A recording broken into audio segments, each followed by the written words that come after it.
Hello Nanba, this is Karthi. Welcome to krmotovlogs. நம்ம சேனலில் நீங்கள் travel videos, bike related videos, அப்புறம் இன்ஃபோர்மேட்டிவ் videos எல்லாமே பார்க்கலாம். ஸோ நம்ம சேனலில் நான் போகிற வீடியோஸ்லாம் உங்களுக்கு பிடிச்சிருந்தா மறக்காம சேனலை வந்து சப்ஸ்கிரைப் பண்ணிக்கோங்க. அப்படியே மறக்காமல் இன்ஸ்டாகிராமில் ஃபாலோ பண்ணுங்கள். லிங்க் வந்து டிஸ்கிரிப்ஷனில் கொடுத்துருக்கேன். என்னென்னா கீழே நேம் வந்து வரும். ஓகே நண்பா, இன்றைக்கி நம்ம என்ன வீடியோ பார்க்க போகிறோம் அப்படின்னா, இந்த விஷயம் வந்து நிறைய இடத்துல இந்த விஷயம் வந்து நடந்துகிட்டு இருக்குது. ஆனால் கண்ணுக்கு தெரியாமல் இது ஒரு பெரிய தப்பாக வந்து ஒரு விஷயம் நடந்துகிட்டு இருக்குது. அதை பற்றி தான் இன்றைக்கி நம்ம வந்து வீடியோ வந்து பேச போகிறேன். இந்த வீடியோக்கு நான் வந்து என்ன டைட்டில் கொடுக்க போகிறேன் அப்படின்றத பற்றிலாம் நான் வந்து யோசிக்கல. என்ன டைட்டில் இருக்குன்னு சொல்லி எனக்கு தெரில. ஓகே நண்பா, ரொம்ப பேசாமல் நம்ம வந்து ஸ்ட்ரெயிட்டாக வீடியோக்குள்ளே போயிடலாம். இப்போ பார்த்தீங்கன்னா நம்ம வந்து ஒரு பைக்கோ இல்லை காரோ ஏதோ ஒன்று வாங்குகிறோம் அப்படின்னா, அந்த பைக் இல்லை வந்து கார் அதுக்கு ஏற்ற மாதிரி ஒரு எக்ஸோரூம் ப்ரைஸ் அப்படின்னு சொல்லி ஒன்று இருக்கும். இப்போ எக்ஸாம்பிள் பார்த்தீங்கன்னா, இப்போ ஒரு பைக்கோட ப்ரைஸ் வந்து ஒரு 1,70,000 அப்படின்னு வச்சுக்கோங்களேன். அது வந்து ஆர்டிஓ சார்ஜ் அப்புறம் மற்ற சார்ஜ் இதெல்லாம் வந்து சேர்ந்து நமக்கு வந்து வரும்போது ஒரு 2 லட்ச ரூபா நமக்கு கணக்கு வருதுன்னு வச்சுக்கோங்க. ஓகேவா? இதுதான் வந்து அந்த 1,70,000 அப்படின்றது அந்த பைக்கோட எக்ஸோரூம் ப்ரைஸ். ஓகேங்களா? அந்த மற்ற விஷயம் எல்லாமே அந்த ஆர்டிஓ சார்ஜ், பிஇ சார்ஜ் இதெல்லாம் இந்த மாதிரி நிறையா சார்ஜஸ் வந்து அதில் வந்து இன்க்ளூட் ஆகும். இதில் என்ன பண்ணுறாங்கன்னா, நிறையா பேர் வந்து எக்ஸோரூம் ப்ரைஸை வந்து அவங்க இஷ்டத்துக்கு வந்து ஏற்றி வச்சுக்கிறாங்க. ஃபார் எக்ஸாம்பிள் வந்து 1,70,000 வைக்க வேண்டிய இடத்துல 1,75,000 இல்லை 1,80,000 இப்படின்றத அவங்க வந்து ஃபிக்ஸ் பண்ணிக்கிறாங்க. ஓகேங்களா? இதை வந்து நிறைய பேர் வந்து இதை வந்து கவனிக்கிறதே கிடையாது. இதை கவனிக்காமல் நிறைய பேர் வந்து விட்டுறீங்க. இதனால் வந்து என்ன ப்ராப்ளம் ஆகும் அப்படின்னா, இப்போது வந்து நான் எக்ஸாம்பிளுக்கு நம்ம ஜாவாவே சொல்கிறேன். இப்போ நம்ம ஜாவா சைட்டில் போனீங்கன்னா, நான் பேச உங்களுக்கு வந்து இந்த நான் சொல்கிற விஷயத்தோட கிளிப் வந்து உங்களுக்கு வீடியோஸ் வந்து ஓடிக்கிட்டே இருக்கும். ஜாவா சைட்டில் போய்ட்டு நீங்கள் எந்த லொக்கேஷனில் இருக்கீங்களோ அந்த லொக்கேஷன் வந்து செலக்ட் பண்ணிட்டு என்ன பைக், இப்போ ஜாவா 42 சிங்கிள் ஏபிஎஸ்ஸா டியூவல் ஏபிஎஸ்ஸா அப்படின்றதுலாம் வந்து அதில் வந்து காட்டும்.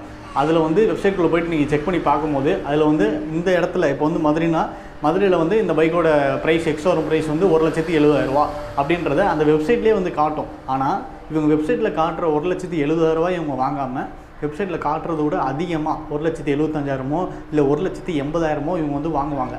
இதை வாங்கி இது எல்லாமே வந்து அவங்களோட எக்ஸ்ட்ரா சார்ஜஸ் தான். அதாவது சம்பாதிக்கிறது போக அதிகமாக சம்பாதிக்க ஆசைப்பட்டு இதெல்லாம் வந்து வச்சுக்கிறது தான். இப்போ ஒரு பைக் வந்து அவங்க டீலர் வந்து ஒருத்தவங்க எடுத்திருக்காங்கன்னா, அந்த கம்பெனி இப்போ ஜாவான்னு இருக்குன்னா அந்த ஜாவா கம்பெனிலேருந்து அந்த டீலர்ஷிப்புக்கு ஒரு சர்டன் பர்சன்டேஜ் வந்து அமௌண்ட் போகும். அதான் வந்து டீலர்ஷிப்போட இதை வந்து நம்ம வந்து இது சொல்ல முடியாது. இவங்க அதையும் மீறி அந்த பைக்கில் வந்து அதிக லாபம் வந்து இவங்க வைக்கிறாங்க. இப்போ இந்த மாதிரி எக்ஸோரூமில் இவங்க வந்து அதிகமாக வந்து சார்ஜ் பண்ணிவிட்டு இவங்க வந்து இதை எக்ஸோரூம் ப்ரைஸ்னே போடாமல் இதை வேறு ஏதோ சார்ஜில் போய் இதை வந்து இன்க்ளூட் பண்ணிடுறாங்க. இப்போ எக்ஸாம்பிள் பார்த்தீங்கன்னா, ஆர்டிஓ சார்ஜு, ஆர்டிஓ வந்து சேஃப்டி சார்ஜு இது சொல்லி இவங்களாம் ஒன்று க்ரியேட் பண்ணி இதை வந்து இவங்க வந்து போட்டுறாங்க.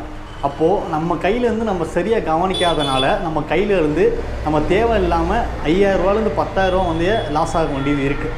இதை என்னடா நீ வந்து இப்படி சொல்கிற, இது யாருக்கா நடந்துச்சு அப்படின்னு கேட்டிங்கன்னா, ஆமாம், நம்ம ஃப்ரெண்டு ஒருத்தருக்கு நடந்திருக்கு. அது என்ன ஷோரூமு, என்ன கம்பெனி, என்ன பைக்குன்றதை நான் சொல்ல விரும்பலை. சொல்ல தைரியம் இல்லையா அப்படின்னு கேட்டால் அது அப்படி கிடையாது. தைரியம்லாம் நிறையாவே இருக்குது.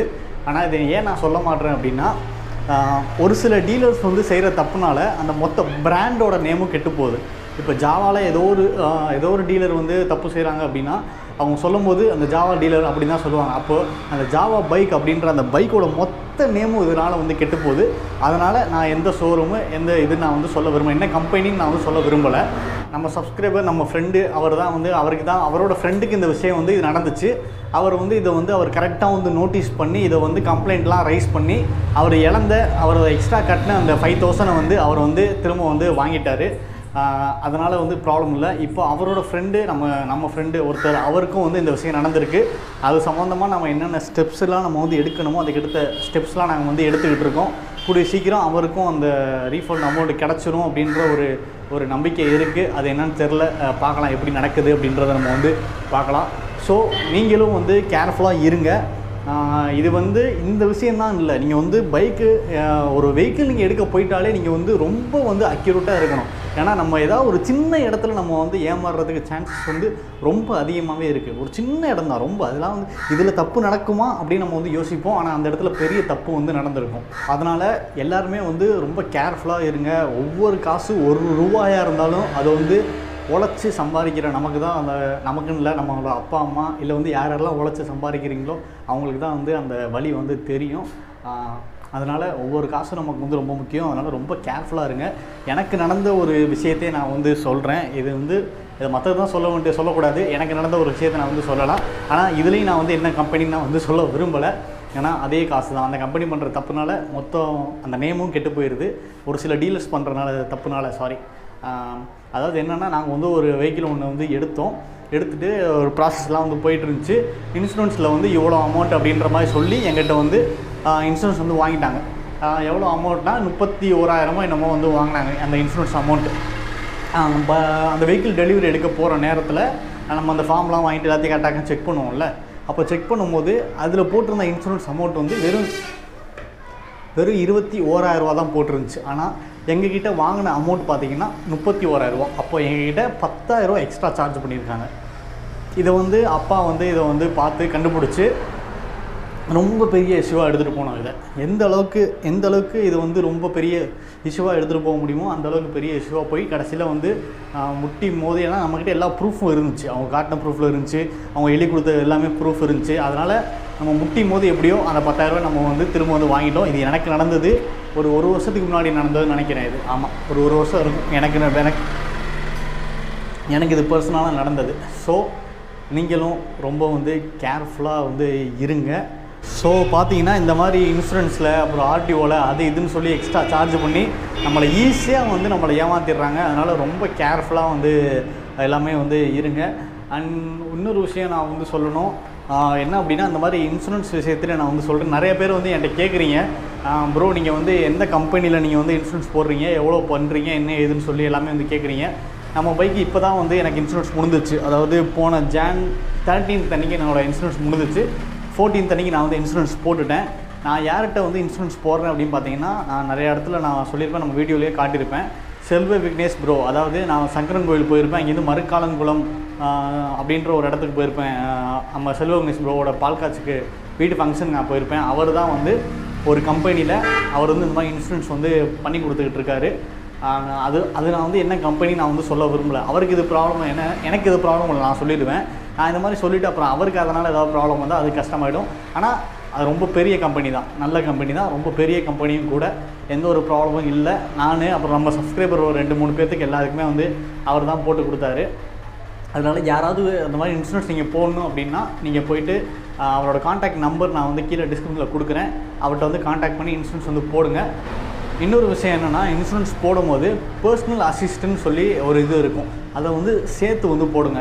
சப்போஸ் நம்ம பைக்கில் ஏதோ போயிட்டுருக்கோம், நமக்கு வந்து ஆக்சிடென்ட் ஆகி நம்ம வந்து ஏதோ இது இழப்பு ஆயிடுச்சு அப்படின்னா, நமக்கு அதாவது இப்போ நானே போயிட்டுருக்கேன், எக்ஸாம் நானே வந்து என்னையே சொல்லிக்கிறேன், நானே போகிறேன், எனக்கு ஏதோ ஒன்று ஆயிடுச்சு, அதாவது முடிஞ்சிருச்சு அப்படின்னா, அந்த மாதிரி ஏதோ ஒரு நிலமையில் வந்து பார்த்திங்கன்னா என்னோடய ஃபேமிலிக்கு 15 lakhs வந்து அது ஒரு பாலிசி மாதிரி அது வந்து கிளைம் ஆகும். அதாவது அந்த ஆக்சிடெண்ட்டில் நான் வந்து இறந்துட்டேன் அப்படின்னா அந்த இதில் வந்து 15 லட்ச ரூபா வந்து நம்ம ஃபேமிலிக்கு வந்து அது வந்து கிளைம் ஆகும். அது பர்சனல் அசிஸ்டன்ட்னு சொல்லுவாங்க. அவர் வந்து நம்ம ப்ரோ வந்து இதையும் சேர்த்து நமக்கு வந்து பண்ணி கொடுத்தாரு. எனக்கு நான் போடும்போது ஐயோ என்ன ப்ரைஸ் வந்துன்னு மறந்துட்டேன். நீங்கள் அவர்கிட்ட போய் கேளுங்க. அவர் வந்து நம்ம சப்ஸ்கிரைபர்ஸ்க்கு அவரால் என்ன வந்து பெஸ்ட்டாக பண்ணி கொடுக்க முடியுமோ அதை வந்து அவர் கண்டிப்பாக வந்து பண்ணி கொடுப்பாரு. ஓகே, வேறு ஏதாவது சொல்லணுமா? அவ்வளோதான் நண்பா, சொல்லிட்டேன். அந்த இன்சூரன்ஸ் கம்பெனி வந்து ஒரு பெரிய கம்பெனி தான், நல்ல கம்பெனி கூட. ஏதாவது ஒன்று ஆயிடுச்சு, கிளைம் ஆகணும்னா உடனே அவரை கான்டாக்ட் பண்ணால் போதும், நம்ம வந்து ஈஸியாக நம்ம வந்து கிளைம் பண்ணிக்கலாம். எந்த ஒரு ப்ராப்ளம் இல்லை. நம்ம சப்ஸ்கிரைபர் ஒரு 2-3 பேர் எல்லாருமே அவர்கிட்ட தான் போட்டிருக்கோம், எந்த ப்ராப்ளமும் இல்லை. அதனால் நீங்களும் யாராவது வந்து இன்சூரன்ஸ் போடணும் அப்படின்னா நம்ம ப்ரோவை போய் கான்டாக்ட் பண்ணுங்கள், செல்வ விக்னேஷ் ப்ரோவை போய் கான்டாக்ட் பண்ணுங்கள். அண்ட் முன்னாடி சொன்ன மாதிரி அந்த விஷயம் கண்டிப்பாக வந்து எல்லாருமே வந்து செக் பண்ணுங்கள். நம்ம சைட்டில் போய்ட்டு பாருங்கள். அவன் வந்து சைட்டில் வந்து ஒரு இடத்துக்கு என்ன எக்ஸோரூம் ப்ரைஸ் போட்டிருக்காங்க அப்படின்றத செக் பண்ணி பாருங்கள். அதுக்கப்புறம் ஷோரூமில் அவங்க வந்து அந்த டீலர் வந்து எவ்வளோ மார்க் பண்ணுறாங்க அப்படின்றத பாருங்கள். ரெண்டையும் கம்பேர் பண்ணி பாருங்கள். ஒரு 100-200 கொஞ்சம் வித்தியாசமாக இருந்தால் கூட ஒன்றும் பிரச்சனை இல்லை. 1000-2000 போகும்போது அது வந்து கொஞ்சம் வந்து ப்ராப்ளம் தான். அதனால் ரொம்ப கேர்ஃபுல்லாக இருங்க. ஓகே நண்பா, அவ்வளோதான், எல்லாவரையும் சொல்லிட்டேன். see you in the next video நண்பா. Love you all, take care, bye நண்பா. மறக்காமல் சேனலை வந்து சப்ஸ்கிரைப் பண்ணிடுங்க. பாய் நண்பா.